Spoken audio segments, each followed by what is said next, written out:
Barefoot in the Park is a really pleasant film. This was released in 1967. It's directed by Gene Saks. It's written by Neil Simon, based on Neil Simon's play Barefoot in the Park. We have a cast including Robert Redford, Jane Fonda, Charles Boyer. We have Doris Roberts. We have Mildred Natwick. It's a really strong cast, really great performances, very well-written characters. It's definitely driven by the characters. That's not to say nothing happens in the narrative, because quite a lot does happen, but it's more so driven by the characters and their relationships, which I'll talk about in a moment. So that really relied on quality character writing. And I'm pleased to say the characters are very well written. It's about newlyweds Paul and Corie, and they are living in this apartment, and Corie tries to set up her mother, Ethel, with Victor, and it's partly about that, but it's also about the relationship between Corie and Paul, and the cracks that might be beginning to appear, even though they are quite recently married. And it's quite interesting, it feels quite realistic, we have some really great dialogue, I think that all worked really well.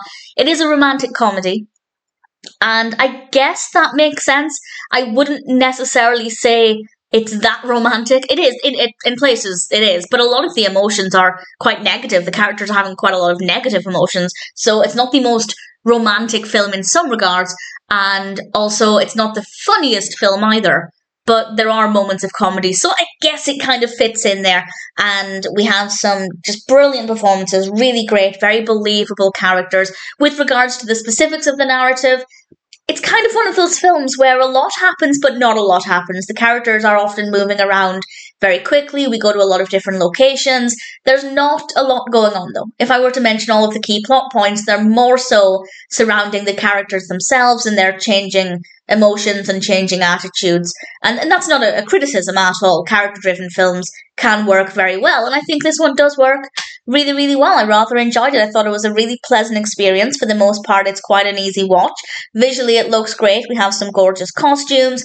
As I said, the characters are very well written. The performances are very strong. So I don't have any complaints about this at all. I hadn't heard of it. I only became aware of it because of Doris Roberts. She's in it a little bit, and I think it's a decent experience. I rather enjoyed it. The narrative works well, but the characters are particularly brilliant. Really well executed story with the characters driving everything forward. And as I said, we have some believable dialogue, believable emotions, moderately funny, quite romantic. Ultimately, Barefoot in the Park was a delightful film. I probably wouldn't watch it again. I think for me, one time is enough, but honestly, there's nothing about it that didn't really work very well. And if it sounds like a film for you, or if you're just curious to see what it's like, then I'd say Barefoot in the Park is worth watching.